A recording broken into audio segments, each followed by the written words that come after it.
Home is my castle. It's where I feel comfortable. It's where I have all my possessions. It's a nice place to come back to if I've been away. Home is where everything works the way it's supposed to.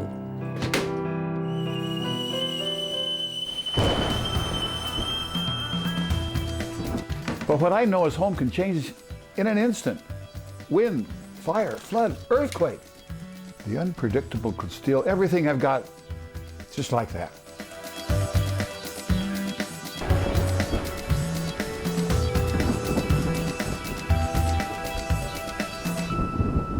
For all of us, Hurricanes Rita and Katrina were quite a wake-up call. They showed us how a sudden, unexpected emergency can change all that we know to be normal, leaving us without even the basic necessities to live. We can't prevent most emergencies from happening, but we can do some things to prepare for them, just in case. No matter where you live, you and your home are part of a larger community. It might be the neighborhood you've lived in for decades, or maybe you've recently moved to a retirement community. Either way, your home community is already working on emergency planning. That's the good news.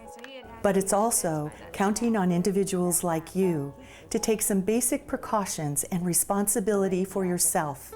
And that's the call to action. And extra shoes.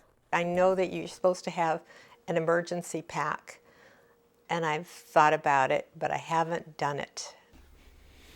I can procrastinate till the cows come home. A lot of good that's going to do me in a disaster. Procrastination is going to come back and bite you. Most of us recognize what happened with the Hurricane Katrina, thinking those things might not occur, but we begin thinking, what would we do were something of that magnitude to hit our area? So yes, I think there's always room to think and be prepared for the future, because things aren't always tranquil and safe. Chances are your personal emergency planning will never be put to a test like Katrina, but remember, the unexpected can happen at all levels of intensity. The better prepared citizens are to take care of their own immediate needs following a disaster, then the more services can be used to do the most good for the most people in the shortest amount of time. And just to make it easy, we've developed a 3-step approach. It's one you can do on your own or with family or friends. First, there's some basic information. You're going to need to do a little research. Second, there are home and evacuation supplies you'll need to have ready. And third, and most important, you need to take stock of your own specific needs so you can make a personal plan. Even if your emergency needs are as simple as these, your safety may depend on having them close at hand.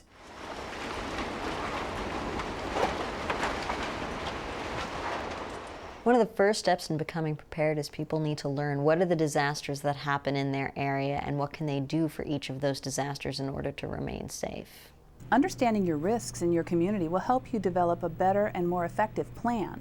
You can find out what the risks are in your area from your local American Red Cross or from your local Office of Emergency Management.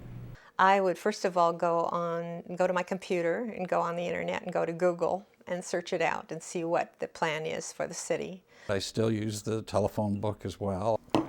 I'm a big fan of going to the library. I can always find what I need to know there. Well, I've seen a lot of announcements on this. The City Hall has a lot of information. The Red Cross has classes. It's everywhere. The opportunities are all over. I think it's time to get started. Okay, you've got some research to do, or at least a little memory refresher course. You might want to use our emergency readiness checklist. It will ask you a series of questions, most of which you've heard before, but let me just review a few of the main ones. As I've said, know your region's vulnerabilities. What emergencies are you most likely to encounter because of where you live? Do you know the emergency signals? If there's an evacuation, what's the recommended route from where you live? If you don't drive, what's your plan? And where's the nearest emergency shelter? Since it's often easier to call long distance when the phone lines go out, what family member or friend can you ask to be your out-of-state contact? Do you know some of your neighbors? In an emergency, neighbors looking out for neighbors can make all the difference.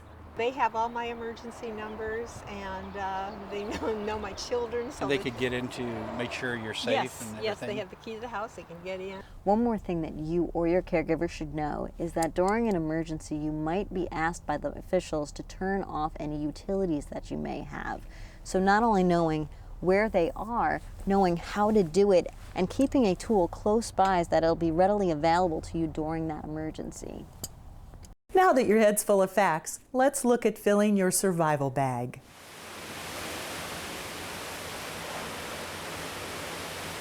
I'm guessing that somewhere in your home you have an emergency checklist of things you need to have on hand. You clipped it out of the paper, one of your kids gave it to you, or you found it on the internet.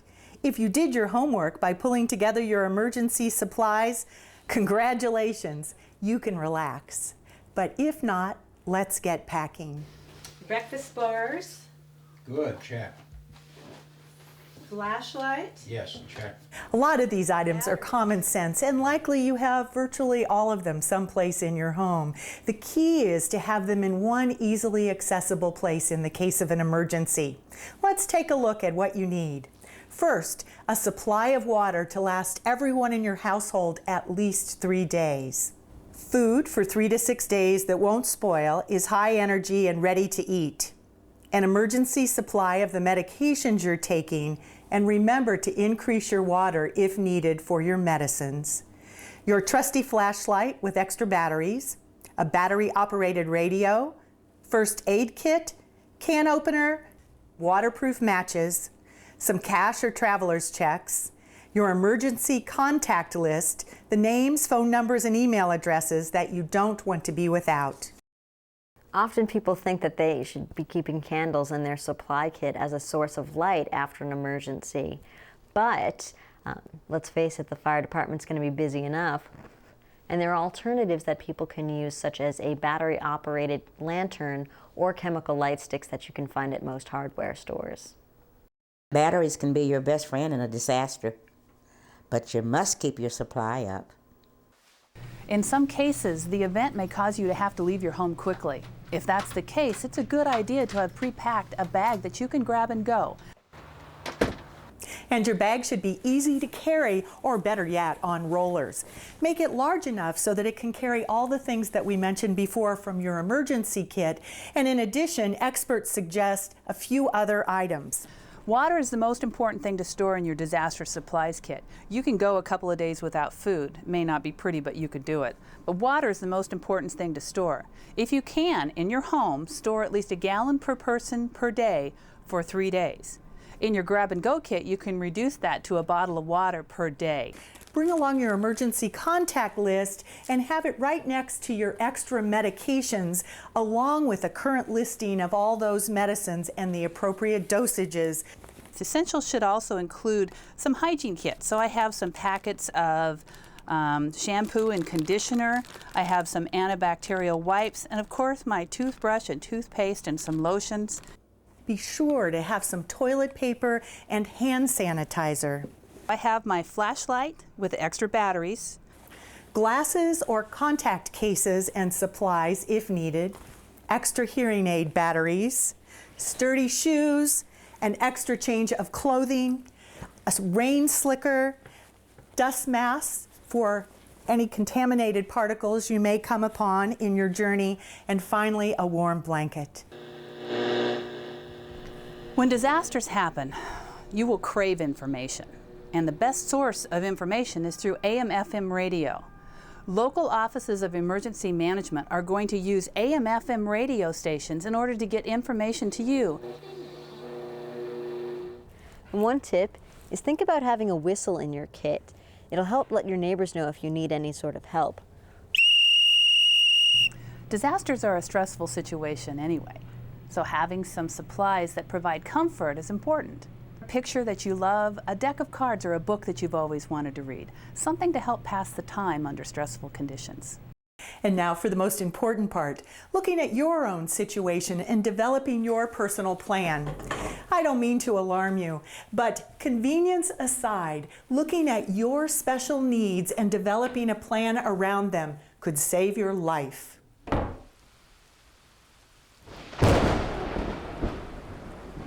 I do take some prescription medications, and I thought, well, golly, even if I've got a supply of water, even if I've got some good walking shoes, if I don't have these medications for a few days, I'm going to be in big trouble. The question of medications is a really complicated one on many levels. Most people are not allowed to get an extra month's supply of many medications unless they specifically ask their physicians for one. So what our recommendation is for everyone who is on a medication is to have an extra month's supply, put that entire month's supply somewhere where it's easily accessible for you if you had to leave home immediately or in your home, and then secondly, make sure that it is continuously up to date by every time you get your new prescription, put it in that bag and then take the one that was in the bag to use for your month's supply. When Mom would go to stay with a relative or something, when I was going on vacation as her primary caregiver, we had a list of things of what do we need to take just to take her on our vacation. And then it developed into, I kept building it on my computer to make it include things that what should we have just in case we ran out. Why do we need extra of this? She needs to drink a sports drink to help with electrolytes and all. And it just kind of grew into this nice little list, which works whether you're going on a trip or which actually falls into what do you need for the disaster mode if something would happen. 20% of older adults in this country these days have a problem with urinary incontinence. Can you imagine what it would be like to be evicted from your home or to be home without even the basic necessities of things like common hygiene products that we all depend on? Esther, you have a few challenges yourself that you have come to really think about seriously in the last week or so. Can you tell us about those? Since I'm on oxygen 24 hours a day, 7 days a week, you said to me, well, what does your company supplier say? So I said, well, I don't know. I'll give them a call and find out. There's a lot that's responsibility on the individual, and you really have to be on your toes, and you really have to set some reminders for yourself to do these kinds of things, and to have sufficient supply, and to watch the expiration date, and to have this supply at a place where you can grab it easily.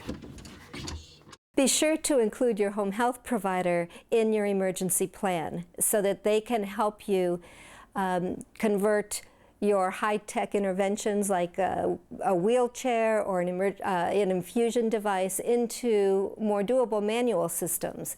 If you do have a manual wheelchair, keep it. If you are using an infusion pump, they'll need to know so that they can help you convert it to a manual drip system. The personal planning for me has to include my dog. Most emergency shelters don't take animals. And that's why I've got to add to my checklist at least a 3-day supply of dog food. Oh, we'll get the good one.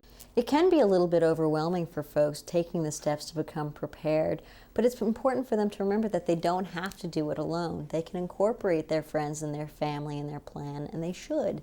And if they live in an assisted living facility, then they should be asking the building about what's their plan, what's the community plan for them. If there's a home health care worker that comes into the home, it's important that they be incorporated in the plan. We have a resident that used to be an Army nurse, and she joined our facility a few years ago. And so she's very proactive.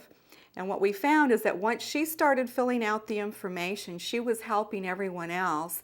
And everyone got on board and realized that this was not as cumbersome as they thought. And I think they felt relieved after they did it. Marge, while you're here, I think I'll check off my bag. Okay. And then we'll go over to your place and check yours. And if you take these steps before a disaster happens, it can actually be kind of fun.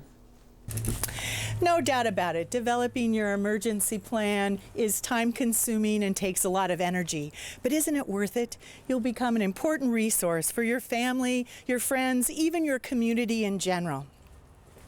Invest the time, and then get on with your life.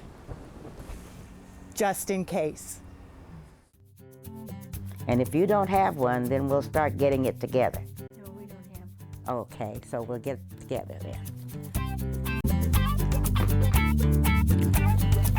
So I've got my extra medications in here and my list of medications and my water, but I got 2 bottles, so I'll just leave them in here. And flashlight, nice big heavy one. That's why I'm gonna keep this little case ready, and I got a special place in the house where I'm gonna keep it. Under the bed. Well, that's a good idea. Okay, under the bed. And only me and the cat have to worry about it. And then we can go over to your house now and get yours all started.